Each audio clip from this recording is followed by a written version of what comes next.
Vous régulez vos amis ou vassaux, soit en provoquant des accidents, soit en utilisant la guerre juridique, comme cela a été fait récemment en Roumanie, où le candidat à la présidence roumaine, qui n'avait que des bases juridiques très fragiles, a été écarté. C'est ainsi que vous régulez vos alliés ou vassaux de l'OTAN. Et puis, lorsqu'il s'agit de vos véritables ennemis, vous continuez à adopter une politique de confrontation avec eux. Et vous continuez à entretenir la peur au sein de vos nations alliées, parmi la population.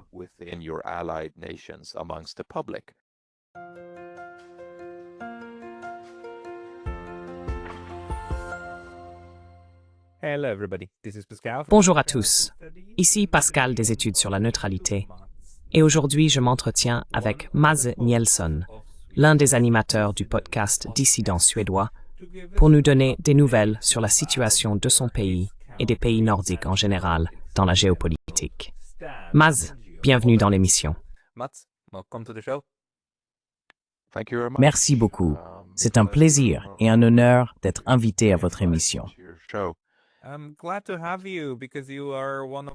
Je suis heureux de vous avoir ici, car vous êtes l'une des voix alternatives en Suède qui essaye aussi d'aborder des questions difficiles. Mais avant d'entrer dans la partie la plus difficile, commençons peut-être par évoquer, de manière générale, où en est la Suède aujourd'hui. Après avoir passé 2 ans au-delà de l'Europe, renoncé à la neutralité, 200 ans de politique étrangère et s'être jeté dans les bras aimants de l'OTAN. Maintenant, vous devez être complètement en sécurité, n'est-ce pas? La Suède doit se sentir très en sécurité maintenant. Et vous devez être protégé de tout sentiment négatif d'être sous la menace, puisque vous êtes en sécurité, n'est-ce pas?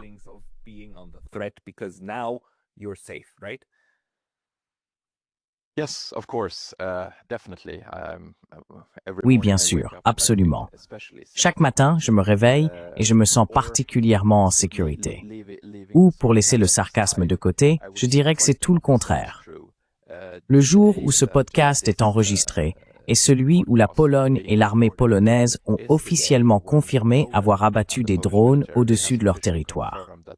Maintenant, si j'avais été un Suédois vivant dans la Suède neutre, nous aurions évidemment voulu savoir d'où provenaient les drones. S'agissait-il d'une attaque intentionnelle de la part, dans ce cas, de la Russie, ou était-ce une dérive involontaire de drones, ou peut-être une opération sous faux drapeau ukrainienne? Cependant, maintenant que la Suède est membre de l'OTAN, nous pourrions potentiellement être entraînés dans une situation relevant de l'article 5 contre la Russie, dans un combat et une guerre où nous n'avons en réalité aucun intérêt, d'aucune manière que ce soit.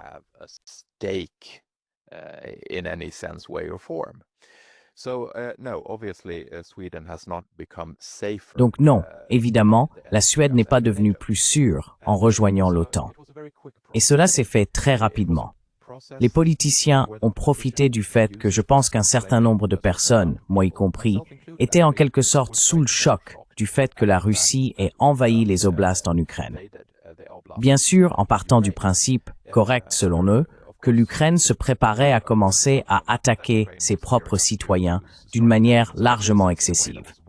Mais malgré tout, la Suède et la population suédoise ont été très choquées par cela.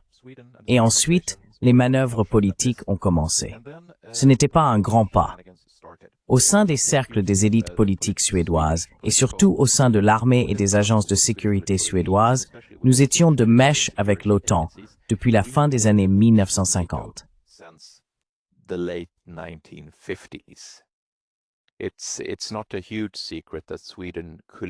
Ce n'est pas un grand secret que la Suède a collaboré avec l'OTAN pendant la guerre froide. Cela était toutefois connu de l'Union soviétique, et l'Union soviétique l'acceptait comme une inconnue connue, pour ainsi dire. Mais la Finlande, en revanche, la Finlande est restée strictement neutre pendant la guerre froide.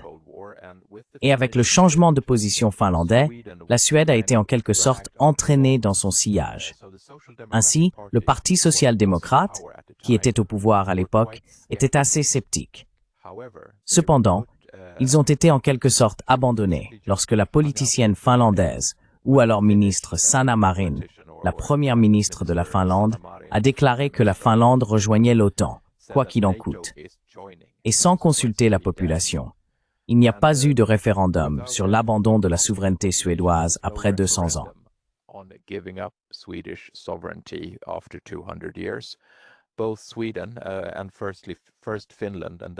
La Suède et d'abord la Finlande puis la Suède ont demandé leur adhésion, ce qui bien sûr n'a surpris personne. Mais les politiciens ont été assez habiles dans la manière dont ils ont exploité le choc au sein de la population, car la Russie a toujours servi à effrayer les Suédois. Il faut se rappeler qu'à part le Danemark, la Russie est le pays avec lequel la Suède a mené le plus de guerres. Et puisque nous nous sommes rapprochés du Danemark, attention, je ne fais pas confiance aux Danois, mais tout de même, ils sont au moins à moitié amicaux de nos jours. Je ne les considérerai donc pas comme une menace imminente. En revanche, la Russie, on peut toujours utiliser la Russie pour effrayer la population suédoise, car dans l'imaginaire collectif, on perçoit encore la Russie et l'Union soviétique, qui sont entremêlées dans la psyché suédoise, comme une seule et même entité, et comme une menace.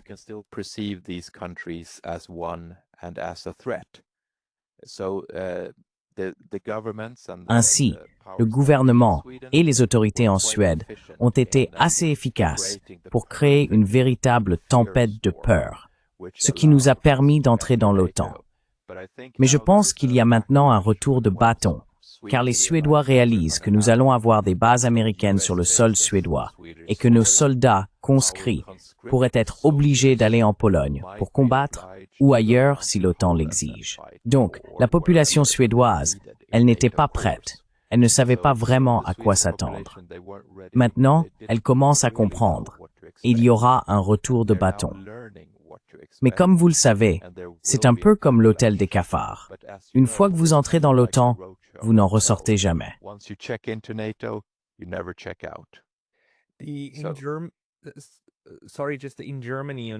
Désolé, mais en Allemagne, vous savez, ce que nous voyons en ce moment, c'est une véritable frénésie de remilitarisation. Du moins sur le plan politique. Il y a beaucoup de discours sur la remilitarisation, et sur le fait qu'il faudrait à nouveau instaurer la conscription dans la Bundeswehr, et ainsi de suite. Est-ce que ça se passe aussi en Suède? Est-ce que la dramatisation continue au point que le processus semble aller vers plus de militaires, plus de dépenses, plus de conscription?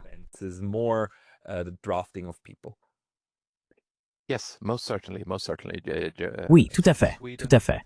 La Suède, je pense que l'Allemagne a suivi la Suède à cet égard. Nous avons en fait aboli la conscription il y a environ 15 ou 20 ans, mais elle a été réintroduite après seulement, je crois, 8 à 10 ans. Et cela fait maintenant 3 ans qu'elle a été rétablie. Donc juste après? À peu près au moment où nous avons rejoint l'OTAN. Cela a bien sûr été fait afin de faciliter notre capacité à reconstruire la structure militaire suédoise. Il faut se rappeler qu'en matière de profits militaro-industriels, la Suède n'a rien à envier à personne. Nous avons les industries Wallenberg, qui pendant la guerre froide, ont permis à la Suède, à son apogée, de mobiliser 800 000 hommes, avec une flotte et une puissance aérienne considérable en plus. Nous produisions nos propres avions. Nous produisions nos propres sous-marins. Et vous savez, pour un petit pays comme l'était la Suède, c'était tout un exploit, ce qui bien sûr a été facilité par le fait que nous étions restés indemnes de la Seconde Guerre mondiale.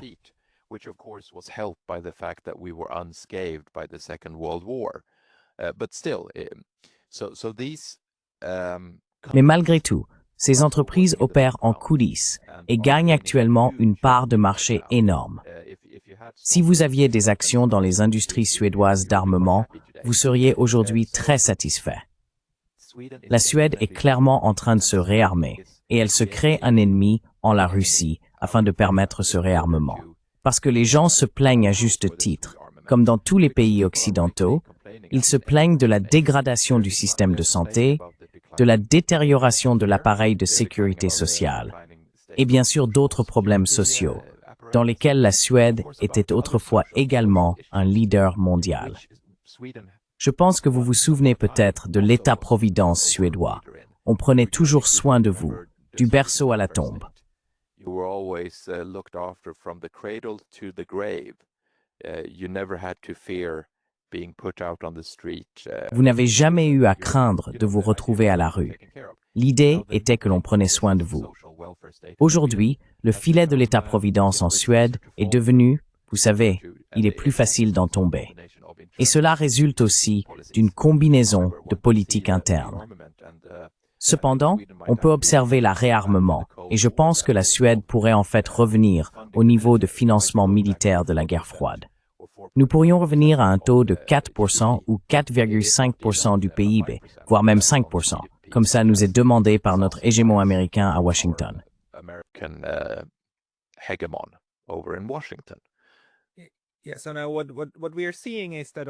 Oui, donc ce que nous voyons maintenant, c'est que, d'accord, nous avons plus de membres de l'OTAN qui, collectivement, se sentent moins en sécurité, et tous vont se préparer à augmenter leurs dépenses militaires et potentiellement à s'engager dans de nouvelles aventures à l'avenir. Et tout cela, bien sûr, se fait sous prétexte de créer de la sécurité. Voyez-vous en ce moment aussi un contre-mouvement en Suède? Parce que d'accord, je viens de Suisse, et la Suisse suit une voie différente. Elle est encore, du moins sur le papier, neutre. Elle n'a pas rejoint l'OTAN, au moins. Mais là aussi, nous avons vu à quel point le choc a été profond. Mais cela s'atténue maintenant. Dans le sens où certaines personnes remettent les choses en perspective, surtout maintenant, en voyant aussi comment l'Occident soutient le génocide à Gaza. Et comment nos dirigeants, qui sont si vocaux, si extrêmement vocaux concernant les crimes de la Russie, sont en fait pour la plupart, pas totalement, mais en grande partie silencieux, afin de ne pas se brûler les doigts avec Gaza. Comment cela se passe-t-il en Suède?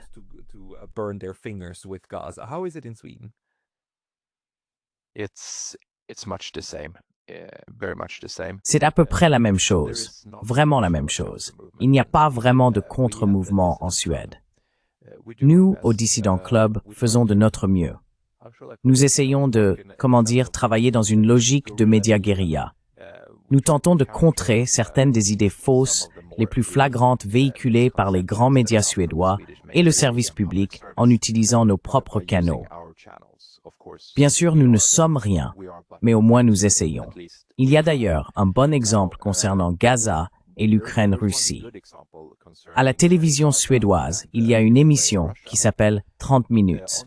C'est là qu'un invité vient et peut avoir une conversation sans interruption avec le journaliste pendant 30 minutes en prime time sur la télévision publique suédoise.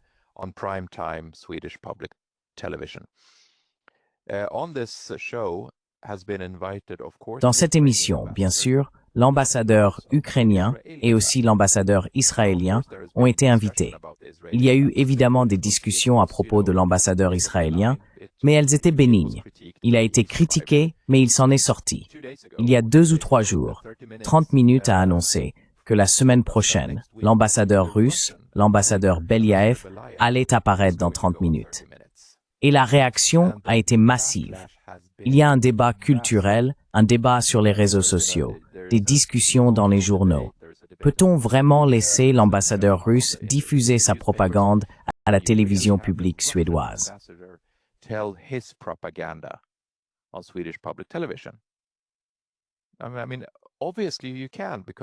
Je veux dire, évidemment que c'est possible, puisque vous avez eu les ambassadeurs ukrainiens et israéliens qui sont venus raconter leur propagande. Mais c'est comme si, d'une certaine manière, l'Ukraine et Israël, eux, ils n'utilisent pas de propagande. Non, non, non. Eux, ils utilisent des faits pour expliquer leur position. Mais dès qu'il s'agit de l'ambassadeur russe, là c'est de la propagande. C'est mal. Il ne faut surtout pas lui permettre d'exprimer son point de vue.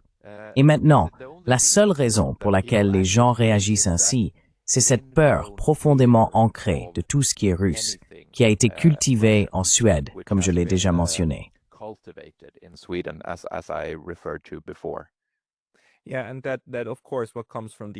Oui, et cela bien sûr, ce qui vient de ces personnes doit être faux, doit être de la propagande, doit être dit de mauvaise foi. D'accord. Donc globalement, nous sommes toujours confrontés, même disons à la périphérie, pas dans les États centraux, comme l'Allemagne, la France, l'Italie, le Royaume-Uni, mais même dans les autres, à un niveau très élevé d'alarmisme, à un environnement très fortement propagandiste. Mais si l'on se tourne vers l'aspect politique, je veux dire, la Suède pendant la guerre froide, et c'est l'un de vos domaines de prédilection, était bien sûr l'un des États européens non conformistes.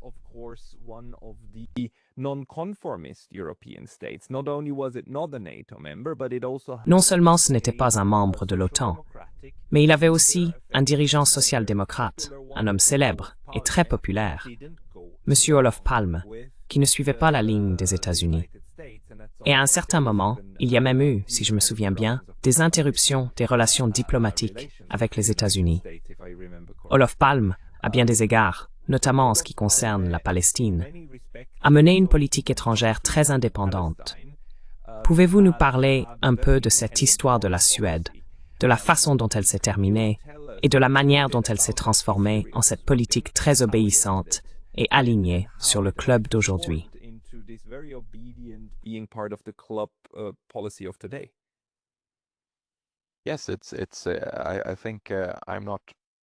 Oui, je pense que je ne suis pas assez âgé pour me souvenir des premières années d'Olof Palme, mais cela a probablement été tout un parcours, au moins pour la génération de mes parents, celle qui est née dans les années 1940, d'avoir vu cela.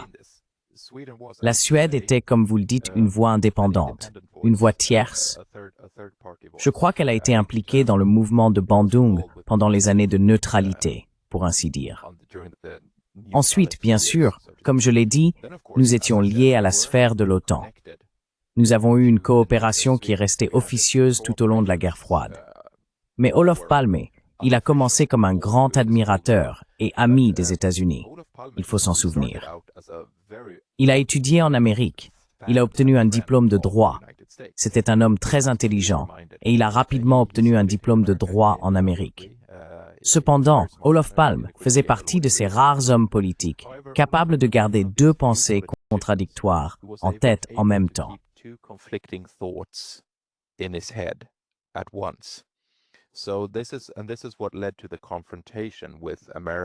Et c'est cela qui a conduit à la confrontation avec l'Amérique lors des bombardements de Noël sur Hanoï en 1972 ou 1973. Je ne me souviens plus de l'année exacte, mais c'était à peu près à cette période. Quand Olof Palme s'est rendu compte que l'Amérique qu'il connaissait et respectait n'était plus vraiment celle-là. C'est alors qu'il a été vu avec l'ambassadeur nord-vietnamien en Suède, marchant dans une procession au flambeau contre les bombardements terroristes sur Hanoï pendant ce Noël. Et cela, bien sûr, a mis l'Amérique en colère pour plusieurs raisons. D'abord, parce qu'un dirigeant occidental protestait officiellement contre l'Amérique. Ensuite, parce qu'il considérait Olof Palme comme un allié et un ami. Maintenant, la réaction raisonnable aurait été de se remettre en question et de se dire « Oh, si l'un de nos soutiens est aussi en colère contre nous, peut-être devrions-nous revoir notre politique de bombardement terroriste sur Hanoï. »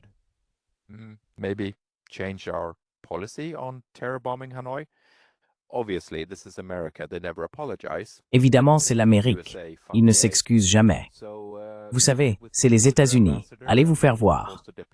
Donc, ils ont rappelé leur ambassadeur. Et cela a provoqué un remous diplomatique. Mais Olof Palme a persisté dans cette voie et il a eu raison. Aujourd'hui, les politiciens devraient être capables d'en faire autant avec Israël et de dire « Écoutez, Israël, nous vous respectons. Vous avez une manière plus ou moins démocratique de gérer et de diriger votre pays. Mais en ce moment, vous dépassez largement les bornes. » Aucun dirigeant en Europe n'a, bien sûr, il y a des exceptions. Certains dirigeants espagnols et irlandais se sont exprimés assez fermement contre Israël, mais en gros, il n'y a pas eu d'Olof Palme marchant aux côtés des manifestants palestiniens en Europe, ce qu'il devrait pouvoir faire. Je pense donc que c'était la force d'Olof Palme.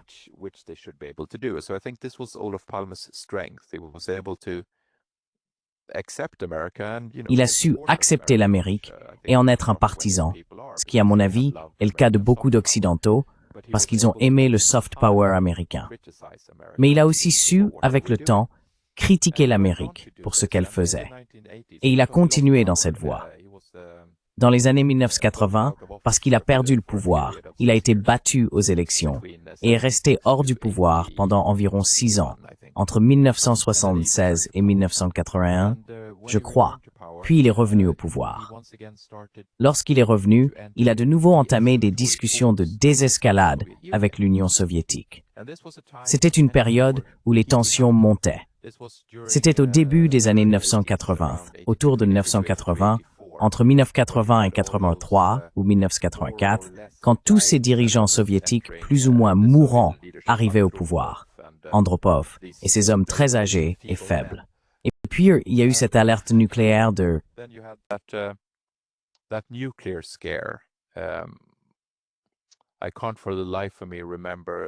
Je n'arrive absolument pas à me souvenir de l'incident, mais il y a eu un moment où l'Union soviétique a vraiment cru qu'elle était attaquée. Peut-être que tu t'en souviens. Moi, je ne me souviens pas de celui-là, mais je me souviens avoir parlé avec Ola Thunander. Et en 81, je crois, quand la panique des sous-marins a commencé en Suède. Non? Le Whiskey on the Rocks. Oui, exactement. Peut-être que je vais te laisser l'expliquer.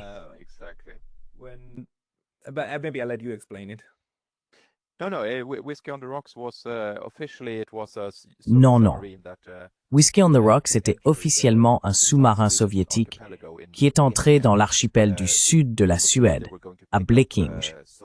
On pensait qu'ils allaient récupérer des plongeurs soviétiques qui s'y trouvaient.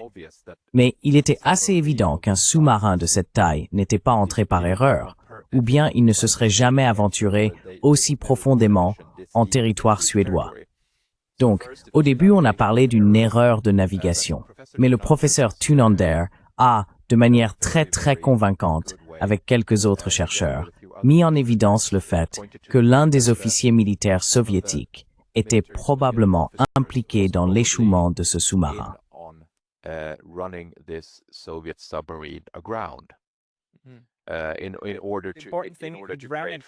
Il est resté coincé et il a été vu et photographié. C'est à ce moment-là que la Suède a de nouveau été sous le choc dans les années 80, du genre « Oh mon Dieu, les sous-marins !» À partir de là, les histoires de sous-marins n'ont cessé de ressurgir parce qu'il y avait sans cesse de nouvelles observations. Les Soviétiques disaient « Ce n'est pas nous » et les Suédois répondaient « Bien sûr que si, c'est vous ». Jusqu'au point où les Soviétiques ont dit « Très bien, abattez-les, détruisez-les, s'il vous plaît ». Et la Suède ne l'a jamais fait.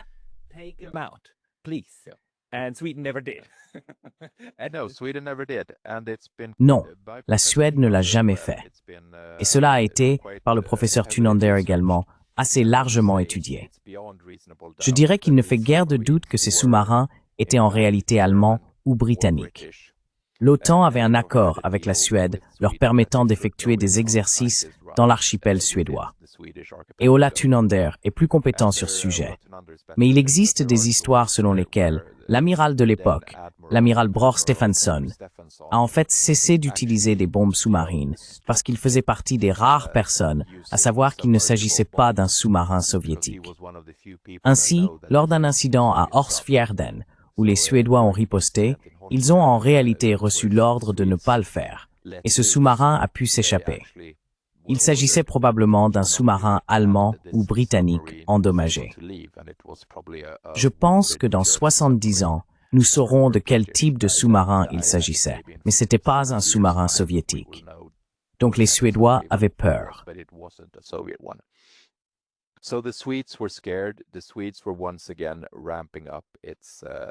Les Suédois relançaient une fois de plus leur industrie de défense. Mais Olof Palme prévoyait toujours de se rendre en Union soviétique pour tenter de créer une mer de paix autour de la Baltique. Car à cette époque, la Finlande et la Suède étaient neutres. Ainsi, ces deux pays, avec l'Union soviétique, l'Allemagne et le Danemark, pouvaient potentiellement créer une mer de paix.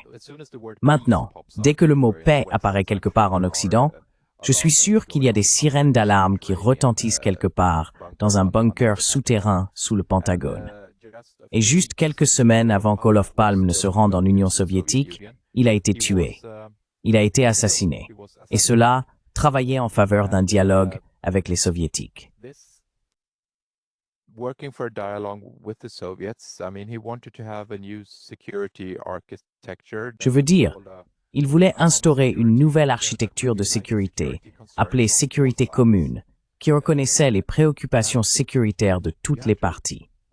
Et il faut prendre en compte le fait que le chef du contre-espionnage suédois de l'époque, Olof Thunstedt, a décrit Palme comme un agent d'influence soviétique. Je pense que le chef du contre-espionnage de la CIA aux États-Unis, à l'époque, James Angleton, a également qualifié Palme de personne dangereuse à cet égard. Donc, le fait est qu'il est plus que probable, puisque personne n'a jamais été inculpé. Enfin, quelqu'un a été inculpé pour le meurtre d'Olof Palme. Mais si l'on examine les preuves d'un point de vue juridique, ce que j'ai fait, cela ne tient tout simplement pas la route. Toute l'histoire autour de l'assassinat d'Olof Palme ne colle pas. C'est officiellement reconnu. Pouvez-vous nous dire ce qui s'est passé et ce qui est officiellement connu?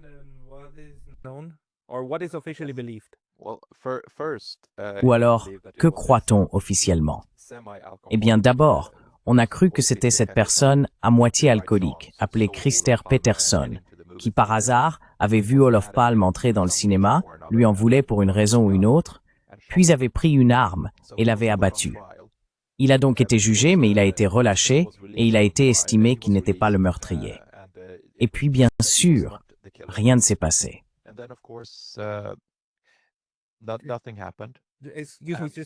Excusez-moi juste pour que ce soit clair, parce que nous ne sommes pas familiers avec cela, Olof, ou du moins moi je ne le suis pas. Olof Palme a été abattu devant un cinéma. Oh, pardon, oui.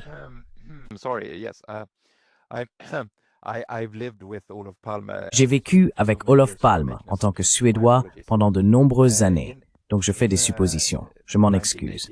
En 1986, Olof Palme, alors Premier ministre de la Suède, a été abattu en plein centre de Stockholm le 28 février. Je crois que c'était à 23h30, après être allé au cinéma avec sa femme. La nuit, vers 23h20, il a été abattu à bout portant, à seulement 20 cm de distance, et la balle, tirée d'un revolver Magnum, a traversé son aorte et sa moelle épinière.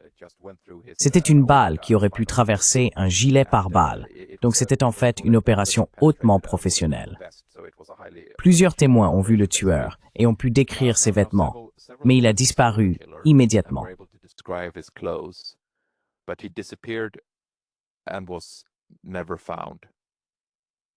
Et il n'a jamais été retrouvé. Ensuite, l'enquête de police a commencé, et ils ont suivi différentes pistes. Ils ont pensé que les Kurdes étaient impliqués, que les Sud-Africains étaient impliqués, mais finalement, la police s'est concentrée sur un suspect qui était un alcoolique violent. Toute l'enquête policière, et c'est officiel, la commission d'enquête officielle l'a dit depuis le début, était non professionnelle. Mais au moins, ils ont trouvé cet alcoolique violent, l'ont traduit en justice et il a été acquitté. Puis il y a 2 ou 3 ans maintenant, un homme décédé a été essentiellement mis en accusation. C'était un individu surnommé l'homme de Scandia.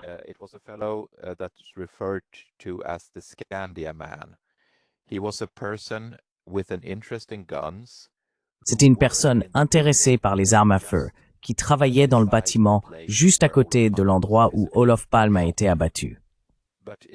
Mais je veux dire, l'homme décédé n'était qu'un bureaucrate qui aurait eu une arme et qui s'est trouvé par hasard sur le chemin de Palme.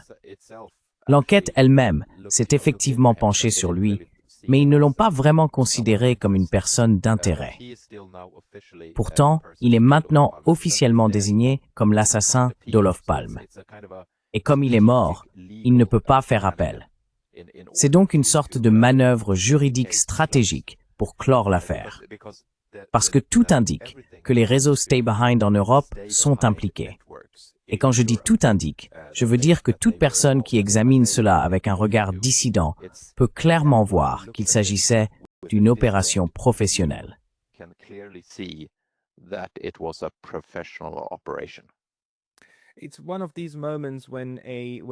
C'est l'un de ces moments où un politicien, qui a déjà beaucoup d'ennemis, des ennemis très puissants, se fait ensuite tuer par un déséquilibré isolé.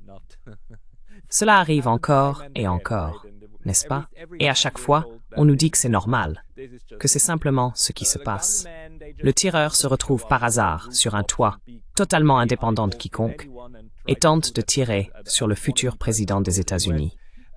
Un tireur surgit, des loups solitaires apparaissent et tirent sur le président des États-Unis, John F. Kennedy. Cela arrive, c'est normal. Et cela n'a rien à voir avec une quelconque implication du gouvernement. Donc pour la Suède aussi, nous avons de très forts soupçons concernant la véritable histoire, de la façon dont l'un des leaders les plus dissidents de l'époque a effectivement dû quitter la scène.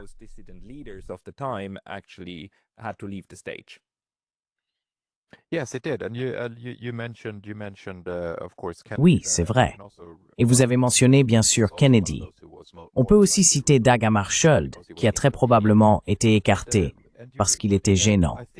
Et je pense qu'il ne faut pas oublier la tentative d'assassinat contre le président français de Gaulle. Je veux dire, lui aussi a défendu une politique européenne de désescalade et de collaboration avec l'Union soviétique à l'époque.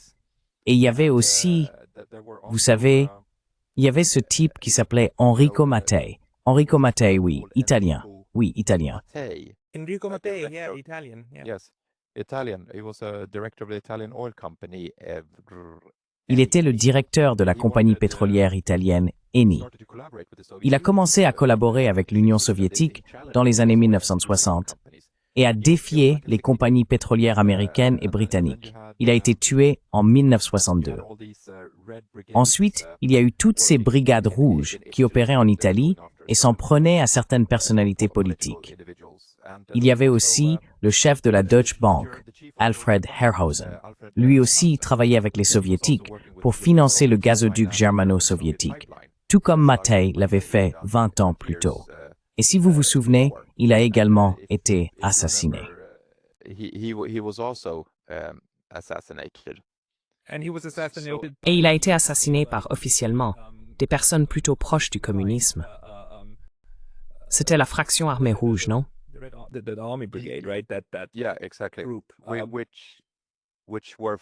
Oui, exactement.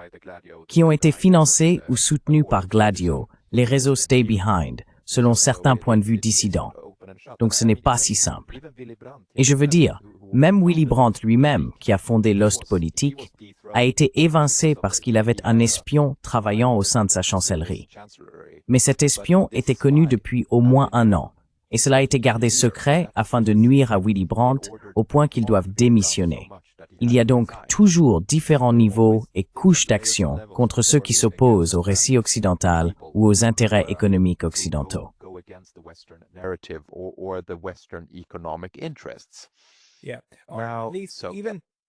Même s'ils ne le sont pas, même si ce n'est qu'une théorie du complot, même s'ils ne sont pas officiellement éliminés par les forces occidentales ou alliés aux États-Unis, on constate au moins une série de graves malheurs pour ceux qui tentent de travailler à une sphère de sécurité commune avec les Russes en Europe. Je veux dire, ce n'est alors qu'une malchance récurrente qui les frappe. Mais où cela nous mène-t-il? Et comment cela, avec la fin de la guerre froide, a-t-il conduit à cette existence européenne très obéissante? Non seulement obéissante, mais véritablement satellitaire. Comment cette transformation s'est-elle produite? Avez-vous des idées à ce sujet?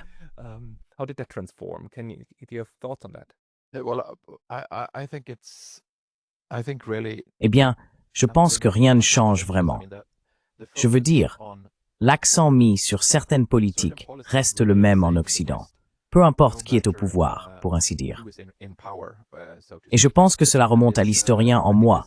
Cela remonte essentiellement à la guerre des Boers, où pour la première fois à l'ère moderne, on pouvait voir un groupe d'hommes politiques, d'industriels et de personnalités médiatiques créer le terreau pour déclencher une guerre. La seconde guerre des Boers a essentiellement été déclenchée à cause de la propagande alarmiste dans The Times et, en substance, d'un faux drapeau en Afrique du Sud, afin de permettre aux troupes britanniques de retourner en Afrique du Sud et de reprendre le contrôle des richesses et des ressources que les Boers possédaient alors comme atout. Then came the First World War, Puis vint la Première Guerre mondiale, qui, lorsqu'on l'examine de près et qu'on étudie les mouvements et les documents disponibles, révèle qu'il y avait déjà une volonté de provoquer une guerre en 1912 avec l'incident de la flotte à Tunis impliquant un navire allemand et des navires italiens et britanniques. Mais cela a été désamorcé. Pourtant, ils cherchaient toujours à provoquer cette étincelle.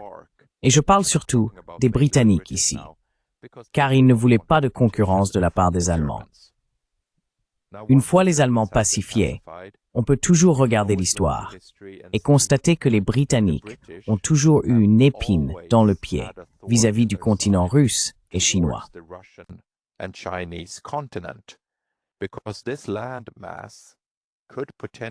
Parce que cette masse terrestre pourrait potentiellement menacer leur puissance navale, leur puissance mondiale qui repose sur la mer. Si la Russie, la Chine et l'Inde, Dieu nous en préserve, du point de vue britannique, devaient s'unir, cela serait préjudiciable à certaines nations, à des industriels et à des personnes influentes à Londres, et aujourd'hui aussi à Washington.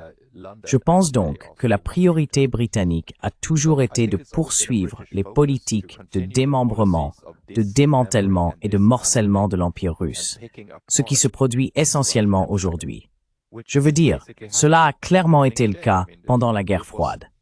Et pendant la guerre froide, ils ont réussi en partie à démanteler l'Empire russe lorsqu'ils ont divisé l'Union soviétique.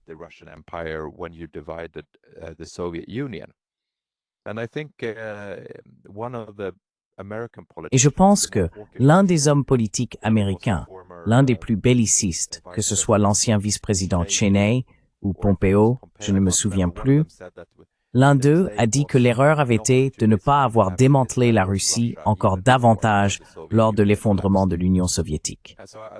Et donc je pense que ce fil conducteur, qui consiste à provoquer des accidents pour les hommes politiques occidentaux dissidents et à maintenir une rhétorique guerrière vis-à-vis de la Russie, mais aussi de tout autre pays, en dehors de la sphère d'influence occidentale qui ose s'y opposer, est quelque chose qui perdure, quel que soit le dirigeant en place.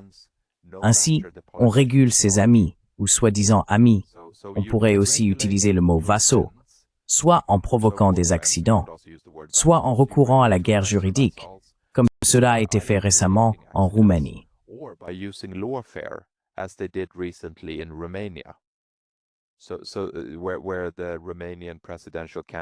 Ainsi, lorsque le candidat présidentiel roumain se trouvait sur des bases juridiques très fragiles, il a été écarté. C'est ainsi que l'on régule ses alliés ou vassaux de l'OTAN.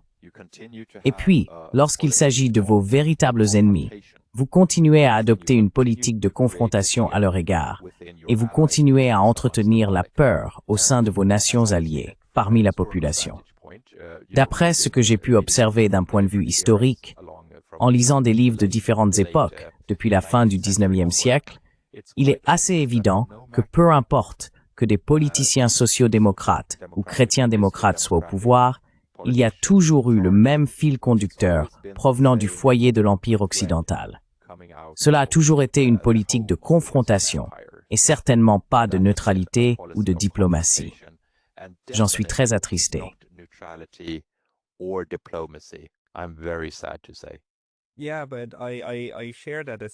Oui, je partage cette analyse. J'ai eu une discussion plus tôt aujourd'hui avec Jeffrey Sachs, et il souligne que la bonne façon d'essayer de créer la paix est de raisonner en termes de sphères de sécurité, qu'il faut des zones frontalières, des cordons sanitaires qui sont des territoires partagés. Ils n'ont pas besoin d'être désarmés. Mais ils doivent être des zones neutres, dans le sens où ils agissent de leur propre chef, et veillent à ce que ce côté ne menace pas l'autre, et vice-versa, en mettant un espace physique entre les deux. Et la Suède faisait partie de cela. La Finlande l'a peut-être compris encore mieux que la Suède, qu'elle est responsable de s'assurer que l'Union soviétique ne se sente pas menacée sur son flanc.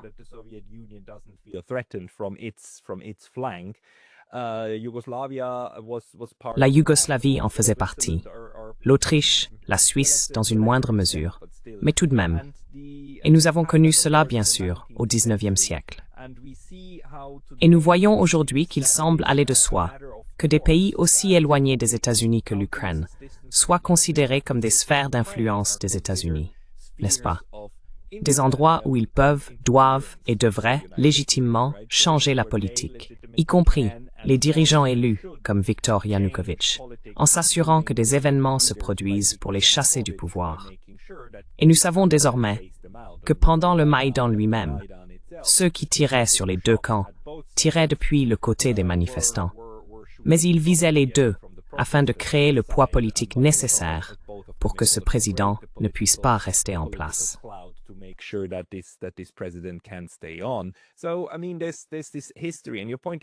Donc, je veux dire, il y a cette histoire, et vous le soulignez tout à fait justement. Cela remonte à plus de 100 ans, à essayer de provoquer ce type de violence de masse pour lutter contre d'autres. Et Brian Berletic appellerait cela la continuité d'un agenda à travers le temps, peu importe. Mais vous soulignez que ce n'est pas seulement les États-Unis. Cela a été fait par les puissances occidentales, les puissances anglo-saxonnes. C'était d'abord les Britanniques, puis ils ont passé le relais aux États-Unis, et ils poursuivent ce très long parcours, essentiellement civilisationnel, de l'Occident, qui cherche à dominer tous les autres. C'est bien cela?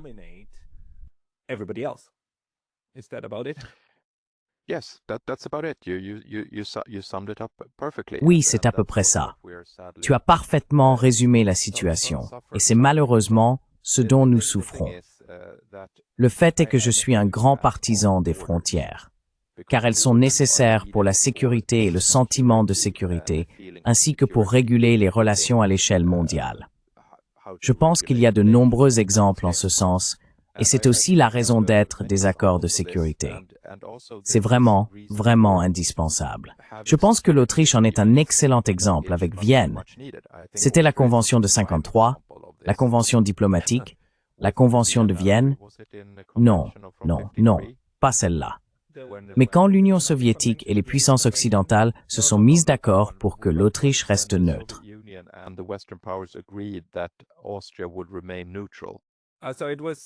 Donc c'était, puisqu'elle était principalement occupée par les Soviétiques, en 1955, c'était un accord avec les Soviétiques, le mémorandum de Moscou.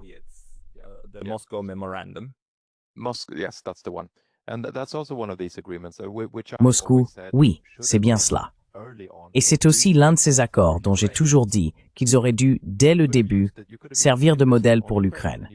On aurait pu appliquer le même principe en Ukraine, et cela aurait permis d'épargner toutes ces vies. Car mon point de départ, c'est toujours comment parvenir à une situation où le moins de civils possible doivent subir les conséquences de la guerre. C'est ma base. Et là, je pense que les frontières jouent un rôle extrêmement important. Je n'apprécie pas particulièrement une situation comme celle de Chypre, où cette île magnifique est séparée par une ligne verte et une frontière. Cependant, pour parvenir à la paix, cette frontière est nécessaire, car désormais les Chypriotes turcs et les Chypriotes grecs se sentent tous deux en sécurité.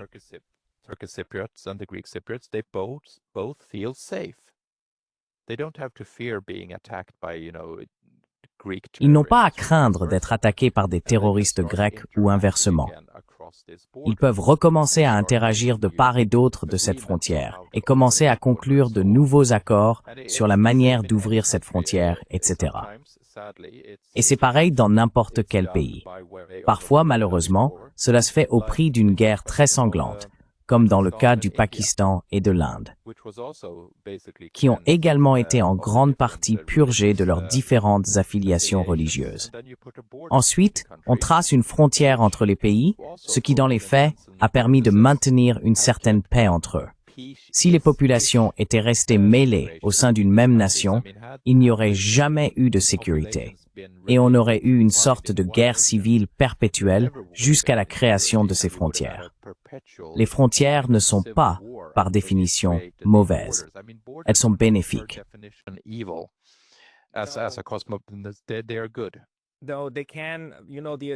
L'argument inverse, bien sûr, c'est que ces populations ont vécu ensemble pendant des siècles sans s'entretuer. Donc, quelque chose s'est produit, et c'est généralement le nationalisme qui survient, poussant alors les voisins à se retourner les uns contre les autres. Mais c'est l'un des phénomènes qui se répètent, surtout sur le continent eurasien, encore et encore. Cela se produit à l'Est, à l'Ouest, dans les Balkans, n'est-ce pas? Mais ça peut arriver partout, car nous sommes tellement mêlés. Ce sont les langues qui sont entremêlées, les ethnies, les habitudes et les différentes religions qui se mélangent. Il y a tant de lignes de faille qui peuvent se fissurer et transformer des voisins en ennemis. Désolé, je voulais juste ajouter cela pour qu'on ne donne pas l'impression de dire que toutes les ethnies doivent vivre dans de petits États ethno-nationaux bien ordonnés. Ce n'est pas ce qu'il faut, mais les frontières peuvent avoir un effet apaisant. Oui.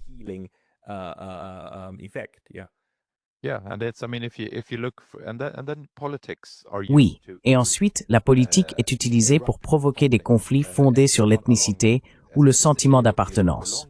Par exemple, la partie sud de la Suède, d'où je viens, a longtemps fait partie du Danemark, depuis des temps immémoriaux, en gros. Et ce n'est qu'en 1658 que la Suède a finalement pris le contrôle total de ces régions. Ils ont alors entamé une suédification très brutale de ces territoires. Or, 1658, ce n'est pas si loin que ça. Je veux dire, si l'on regarde dans les Balkans, ils se battent pour des territoires, ou se battaient pour des territoires qui ont été cédés, je veux dire, au XIVe siècle.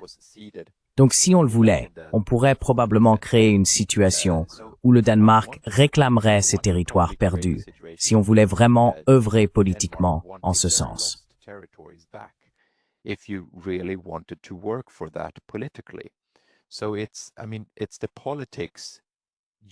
Il s'agit donc de la politique qui utilise ces idées d'identité culturelle et les combine avec des frontières créées afin d'obtenir certains avantages, ce qui est manifestement évident en Ukraine. Vu son histoire, on peut dire qu'on pourrait considérer qu'il s'agit de 2, voire peut-être 3 pays en un, qui seraient sans doute beaucoup plus heureux et capables de se développer dans un cadre pacifique si l'on s'était simplement assis pour parvenir à un accord diplomatique, comme lors des anciennes conventions. Vous vous souvenez des anciennes conventions conclues après les guerres napoléoniennes ou après la guerre de 30 ans. Tout le monde s'asseyait, redessinait les frontières et disait « D'accord, cela ne nous plaît peut-être pas, mais pour l'instant, ce sera une bonne façon de consolider notre nation et notre peuple. » Si cela avait été fait en 2014, tant de choses auraient pu être épargnées. Je crois que c'est Churchill qui a dit que « mieux vaut la parole que la guerre », dans le sens où la diplomatie et le dialogue sont toujours préférables à la prise des armes et à la tentative de modifier ces frontières par la force.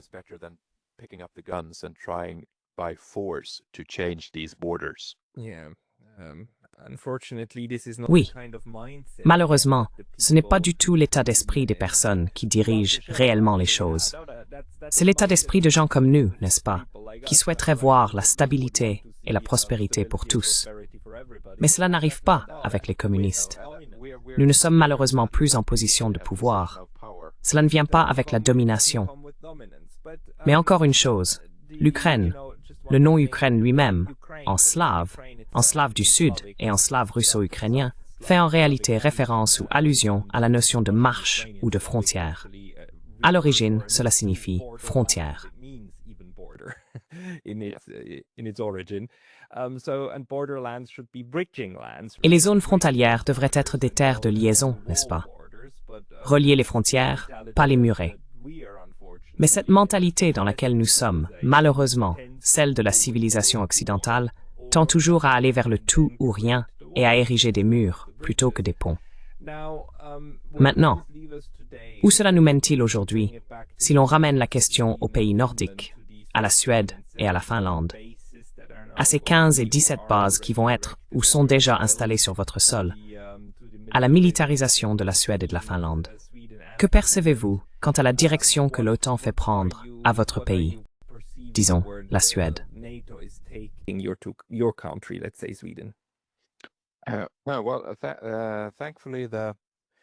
Eh bien, heureusement, l'accord DCA n'a pas encore été mis en œuvre en Suède.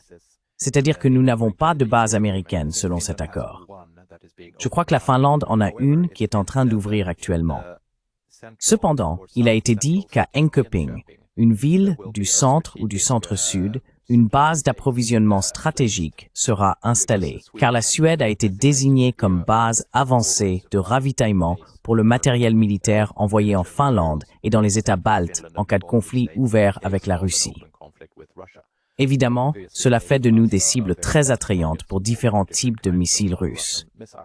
Voilà où nous en sommes actuellement. Pas encore de troupes américaines, étant donné que Trump retire des forces. Je ne pense donc pas qu'ils construiront une nouvelle base en Suède. Cependant, nous avons le plaisir douteux d'accueillir des bases de l'OTAN et les discussions sont en cours.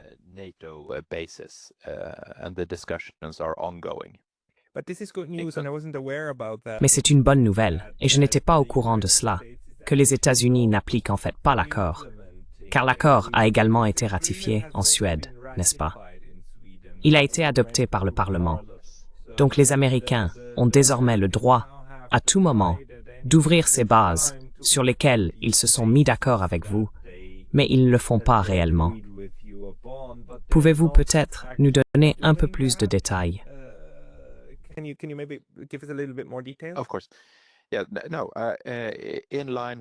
Bien sûr. Conformément à la déclaration de Trump, selon laquelle l'Amérique se désengage légèrement du théâtre de conflit européen, il n'y a eu aucune demande ni discussion concernant l'une des 17 bases stipulées dans l'accord suédois. Aucun signe que l'Amérique souhaite y envoyer des troupes permanentes. Seule la Finlande, qui je crois, compte 14 bases, verra, dans l'une d'elles, des troupes américaines stationnées en vertu de l'accord DCA. Mais la Suède, jusqu'à présent, n'est heureusement pas concernée par une présence militaire américaine. Aucune troupe ne circule en état d'ivresse sur les routes suédoises, du moins pas dans un avenir prévisible, ce dont je me réjouis évidemment.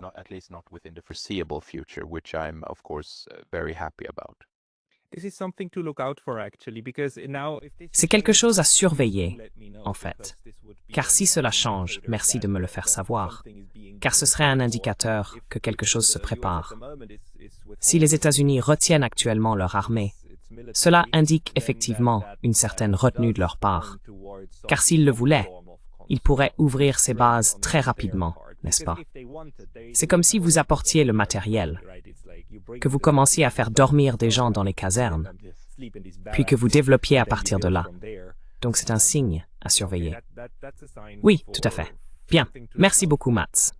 Pour les personnes qui souhaitent lire ou entendre davantage de votre part, où doivent-elles aller, en suédois et en anglais, si vous avez des plateformes pour les deux?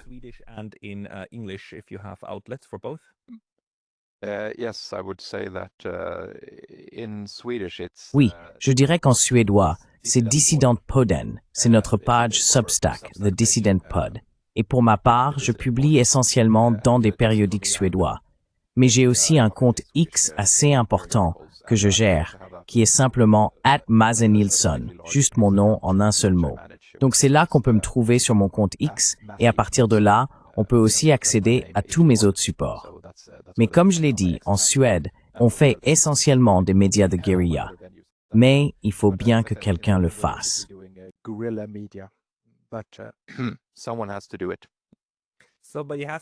Il le faut bien. Je suis content que vous preniez le relais sur ce dossier. Mads Nielsen, merci beaucoup pour votre temps aujourd'hui. Merci beaucoup, professeur Lotaz.